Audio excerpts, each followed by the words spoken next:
question about it, you don't have to fill out that section. He's creating. That doesn't mean that we're going to make it. This is a It's to help you answer your questions. It's a place to write the answers to those questions. You only need to fill out the parts that match your questions. I want that. So how's it going? Yeah. It's good. Looks a little busy, packed. It's a little packed. Oh, I can't even go out there to talk to you, really. all right. We can. I mean, those guys will sit. We can talk right here. If you want. Yeah, this is fine. All right. So,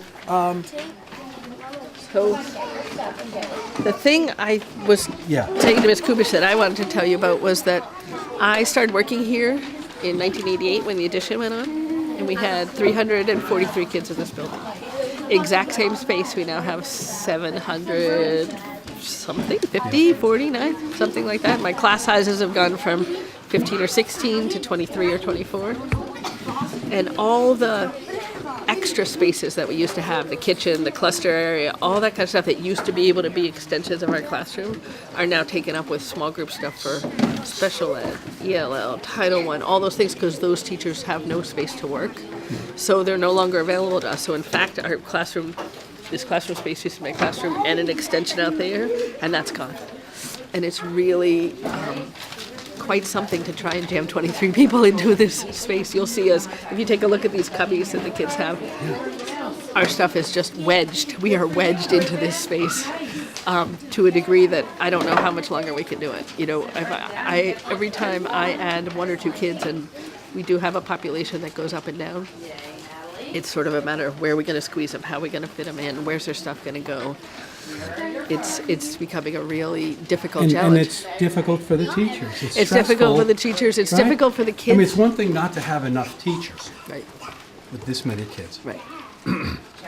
It's another thing for you to be stressed out with so much lack of space and so many kids. Right. And So you just compound it. You compound it, and if you, I would be embarrassed for you to open any of the cabinets that are down there because they are jammed with materials that I now need for so many more people. I mean, basically, my class size has gone up by almost 30% in the exact same space.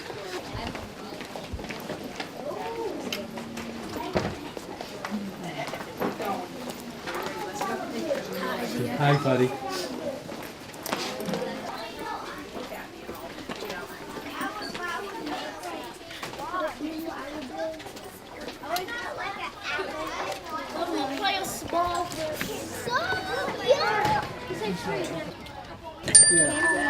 This is one of the modular classrooms, one of the smaller of the two classes.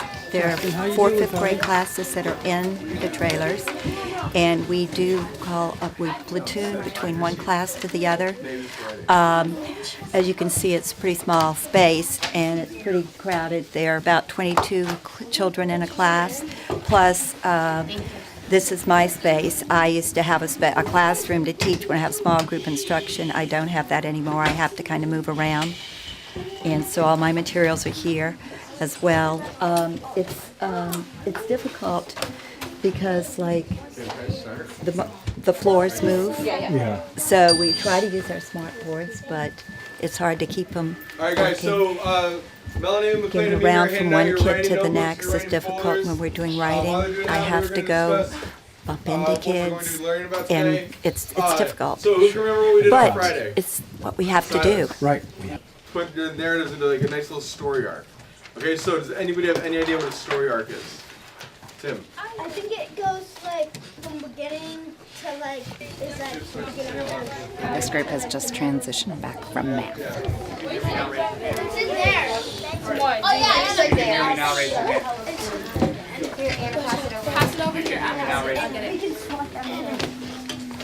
Can you hear me now that it's getting cold? If I'm having a chat with Miss Carlson when we go from trailer to trailer, and you need to wait for me, you may wait in the sunshine, where it's a little bit warmer. So you can stop short. You'll be in front of Mr. Manella's classroom, so I'll expect you to compose yourselves so you're not a distraction to his students. But so you don't sit here shivering in the shadow of the trailer, I'm okay with you waiting in the sun, okay?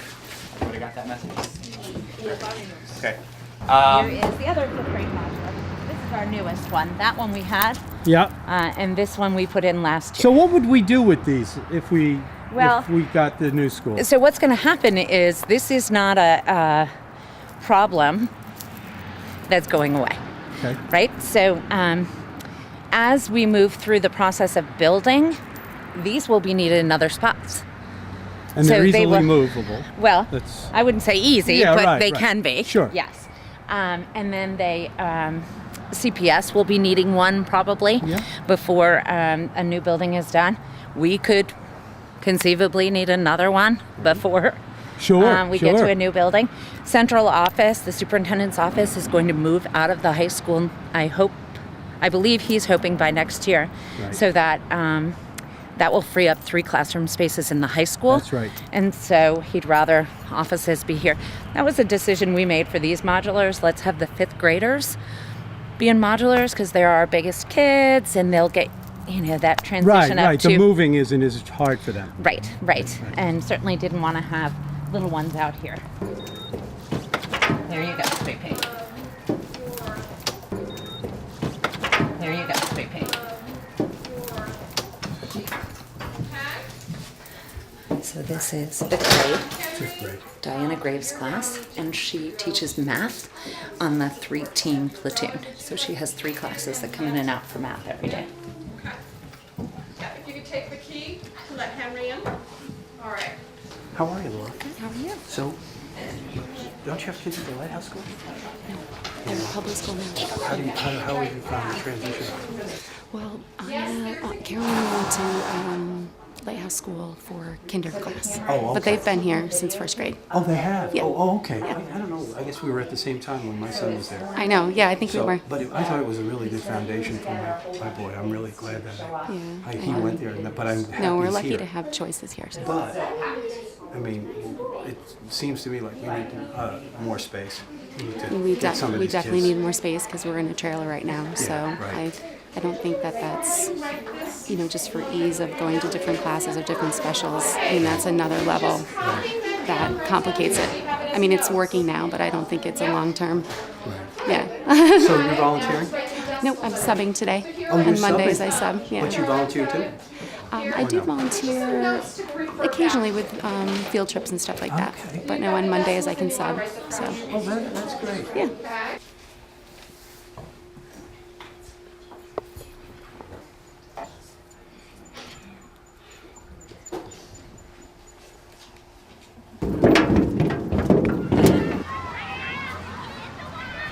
So what about physical activity and physical ed every day? I mean, it's important, right? Yep. They have PE twice a week, music twice a week, art twice a week. Okay. But they have recess every day. Okay.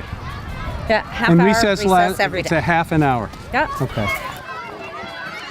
This is nice for the kids. Yeah, but it's an older structure. Yeah. And so we've been doing some fundraising for the last couple of years to try and buy some new pieces. Yeah. And our hesitancy right now is we're looking at some pieces that we can buy that we could move.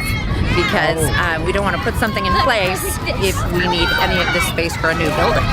And there are things that are more current and really great for kids who have different sense needs. Yep. And so we want to do, we have a special playground inside that really is a wonderful playground for kids who have special needs, Right. who can access different toy structures that are great for their different needs.